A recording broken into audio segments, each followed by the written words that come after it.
Muy bien, continuando con la fisiopatología de los trastornos pleurales, el siguiente tema que revisaremos será neumotórax.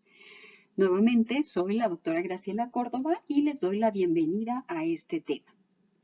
Pues bien, normalmente la cavidad pleural carece de aire y contiene solo una delgada capa de líquido, como habíamos comentado en el capítulo previo.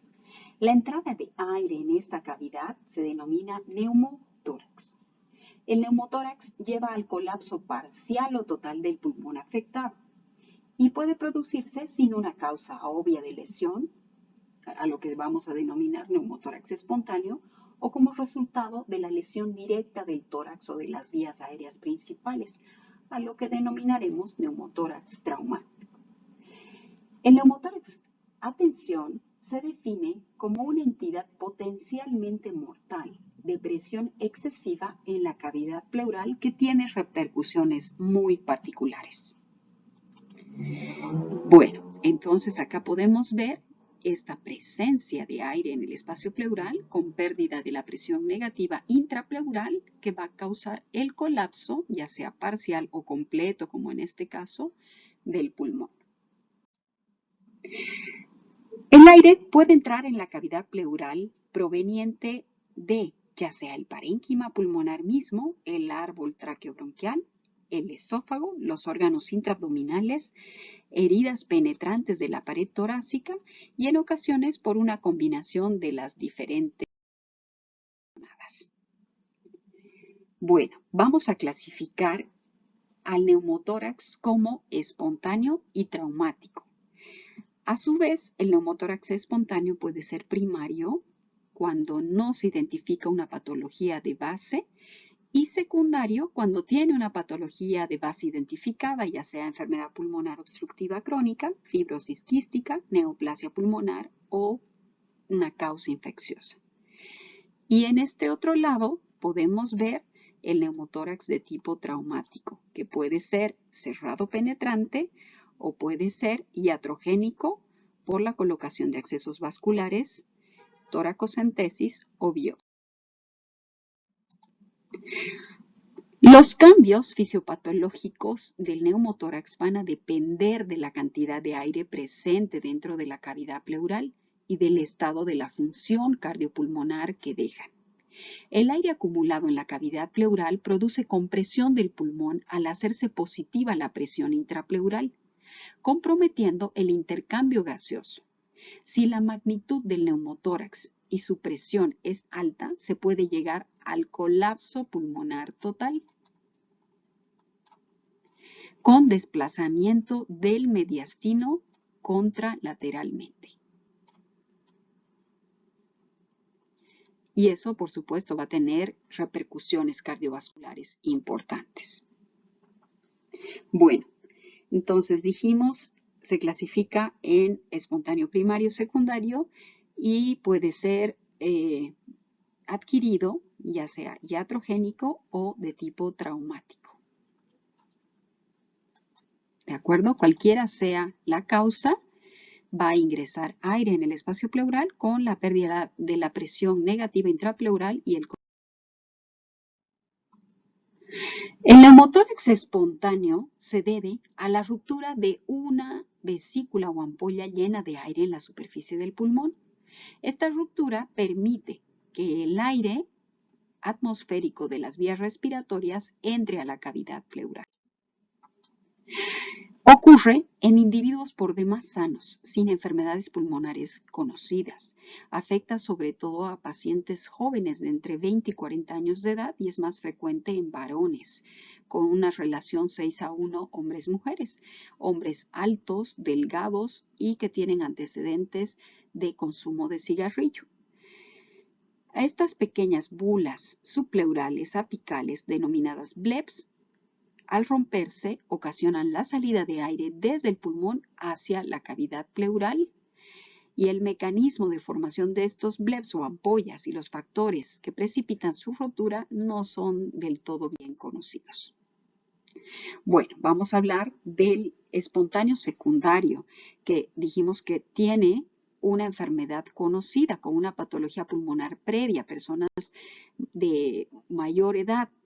pacientes con antecedente de enfermedad pulmonar obstructiva tipo enfisema, fibrosis quística o asma bronquial, pacientes con antecedentes de infecciones tipo tuberculosis pulmonar, neumonías, necrotizantes por neumocistis carini, infecciones fúngicas, enfermedades pulmonares intersticiales tipo sarcoidosis, fibrosis pulmonar, histiocytosis X y linfangioliomyomatosis. Tenemos también las enfermedades del tejido conectivo, ¿sí? Como son la artritis reumatoidea.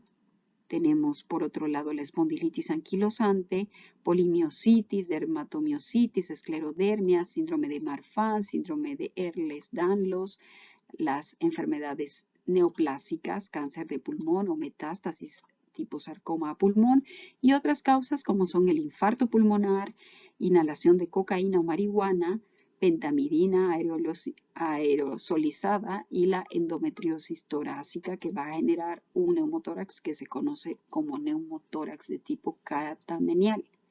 En estos pacientes el neumotórax se debe a la rotura de bulas intrapulmonares y debido a que su reserva funcional ya está muy limitada, la repercusión clínica puede ser muy grave y debe ser tomada en cuenta. Bueno, ¿a qué denominamos neumotórax catamenial?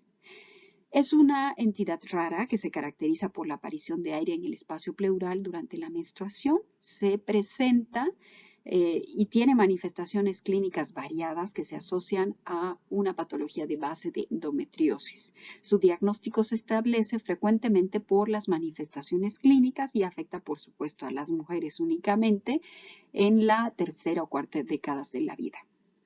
Se originan por defectos congénitos del diafragma, por implantes endometriósicos que llegan a través de los vasos venosos al parénquima pulmonar y el broncoespasmo producido por la prostaglandina F2 que causaría una lesión alveolar. Cuando aparecen son de pequeño tamaño y normalmente se ubican en el lado derecho. Entonces, el neumotórax catamenial se relaciona con el ciclo menstrual, con la aparición de aire en el espacio pleural y va a afectar a mujeres, por supuesto. El neumotórax adquirido, que puede ser iatrogénico, se produce como consecuencia de la realización de procedimientos invasivos torácicos, como vemos acá, una broncoscopía. También es una complicación de procedimientos invasivos que involucren las maniobras a nivel del cuello o el abdomen, por ejemplo, la biopsia hepática. La toracocentesis, por otro lado, la biopsia pulmonar transbronquial, la biopsia pleural, el lavado broncoalveolar, la punción pulmonar transtorácica, la cateterización de la vena subclavia central, procedimientos invasivos que van a involucrar el cuello o el abdomen, van a tener el riesgo de producir iatrogénicamente un neumotórax de tipo adquirido. ¿Sí? También se puede producir un neumotórax por barotrauma como complicación común de la ventilación mecánica, ¿sí? Y este barotrauma va a generar una rotura de alvéolos por esta sobreexpansión pulmonar con una salida del aire alveolar hacia el mediastino, un neumomediastino, un enfisema subcutáneo y un neumotórax. ¿Cuándo ocurre esto? Cuando utilizamos sin tomar precaución en las medidas correctas de acuerdo a kilo, peso y superficie corporal del paciente de presión telespiratoria o presión al final de la expiración positiva muy alta y volúmenes corrientes mucho más elevados que los que corresponden. Hablamos de neumotórax traumáticos que se producen como consecuencias de un traumatismo torácico, ya sea abierto o cerrado, y cuando es abierto es consecuencia de una herida penetrante a nivel del tórax que pone en comunicación el espacio pleural y la atmósfera exterior, permitiendo la entrada de aire atmosférico y a su vez suele lesionar también el pulmón con salida del aire alveolar. El neumotórax traumático cerrado, por otro lado, está causado habitualmente por una fractura costal con rotura bronquial o lesión esofágica. Las costillas fracturadas o dislocadas que penetran la pleura son la causa más frecuente de neumotórax cerrado.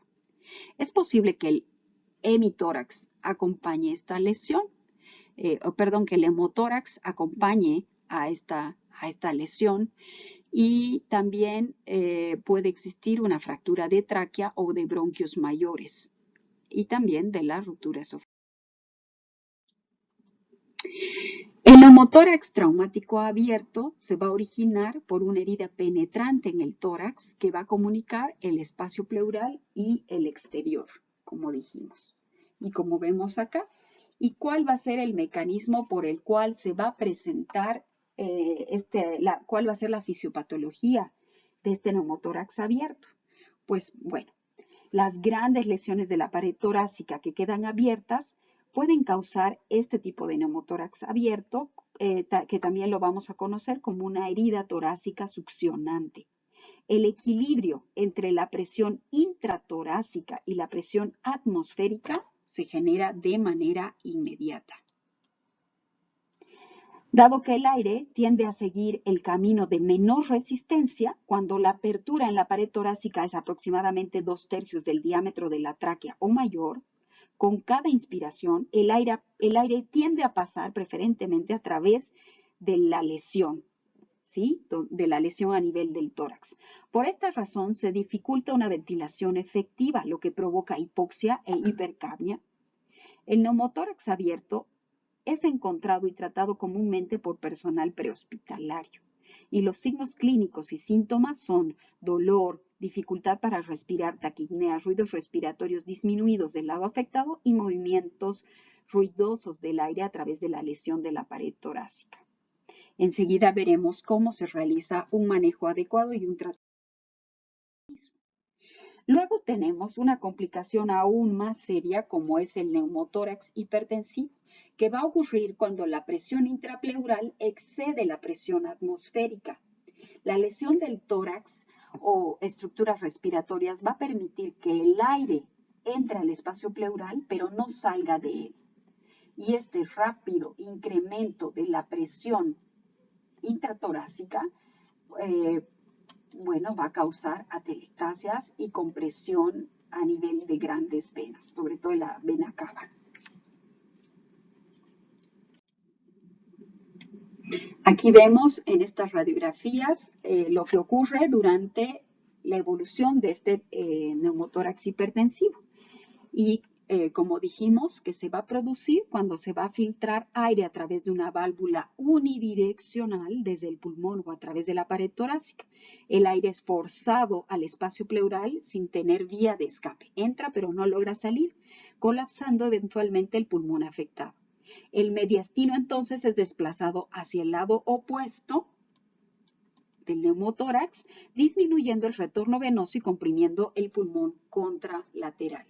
Si es que no se resuelve de manera inmediata, lo que sobreviene es un estado de shock que se clasifica como shock de tipo obstructivo, que es el resultado de una marcada disminución del retorno venoso, la que causa una reducción en el gasto cardíaco.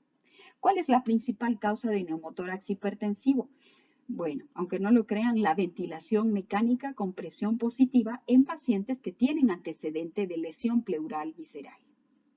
Pacientes que tienen antecedente de trauma, que llegan a la sala de emergencia, son intubados y sometidos a ventilación mecánica a presión positiva.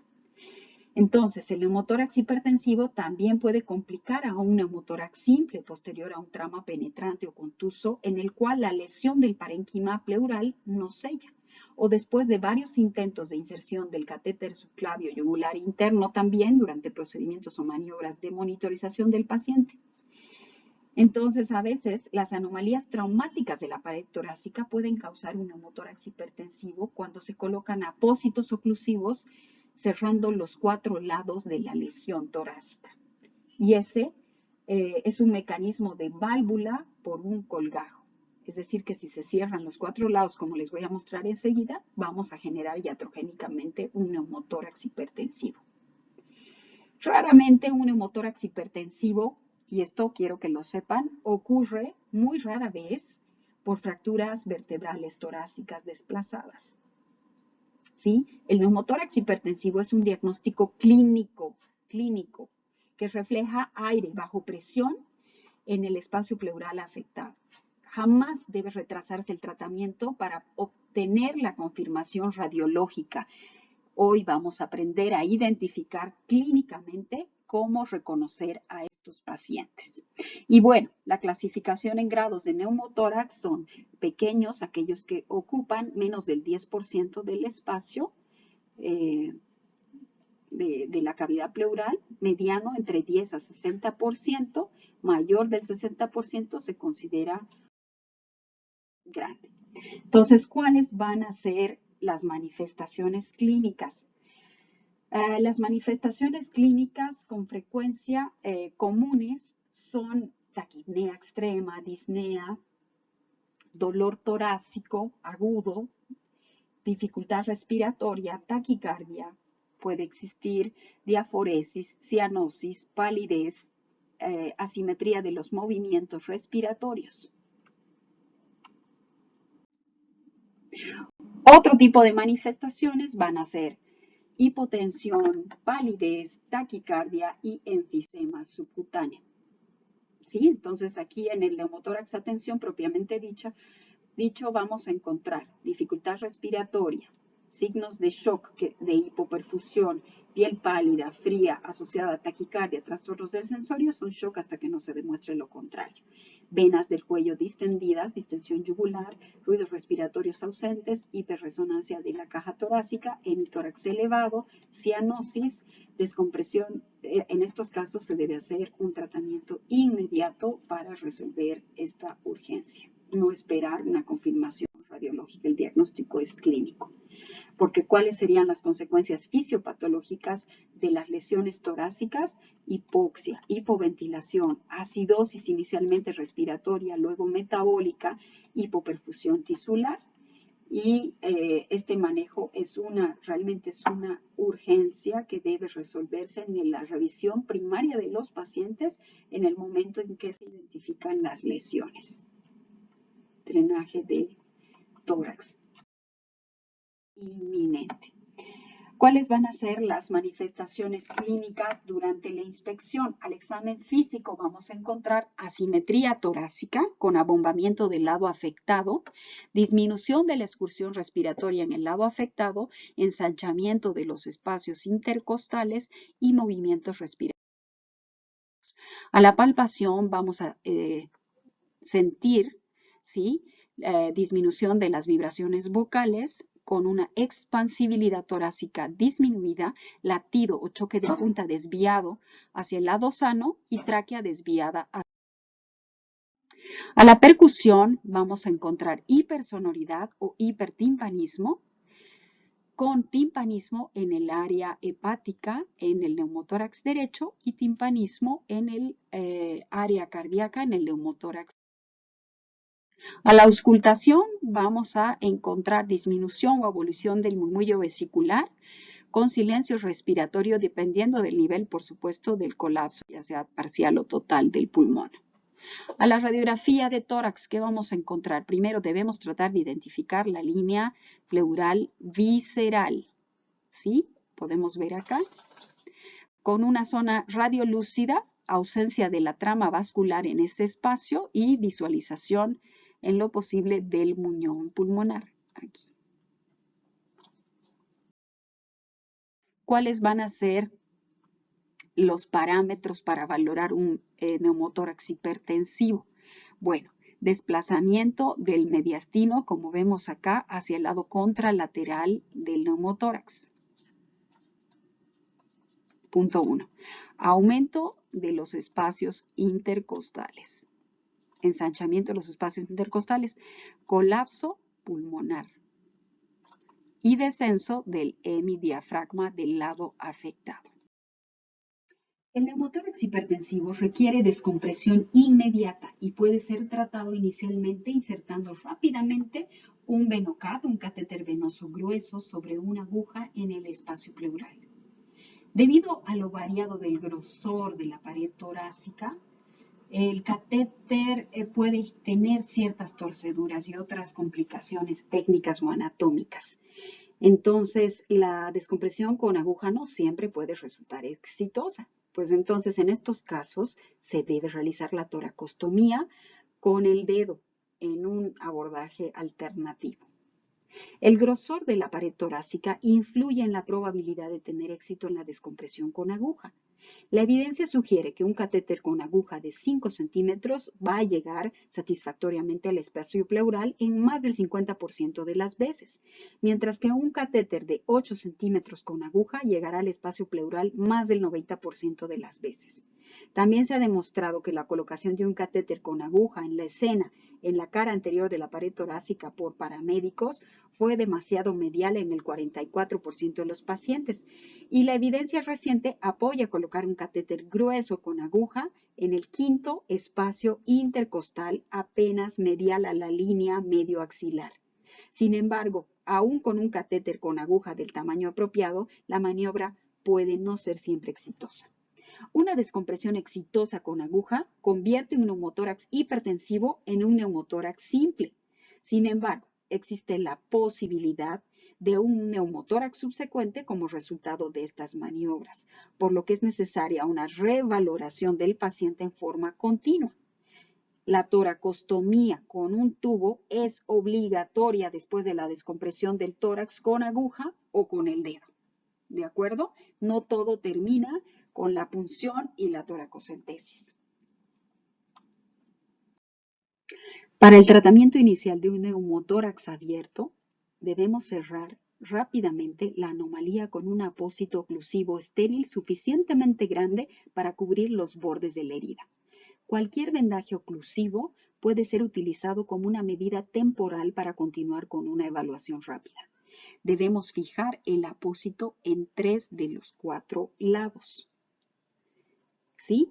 No cerrar los 4 lados. Esto es muy importante para permitir un efecto de válvula unidireccional.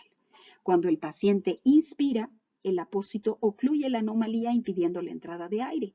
Y durante la expiración, el lado abierto del apósito permite la salida de aire desde el espacio pleural.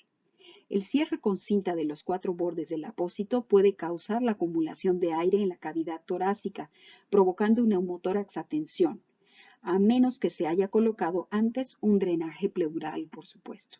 Se debe colocar un tubo torácico alejado del sitio de la herida lo antes posible.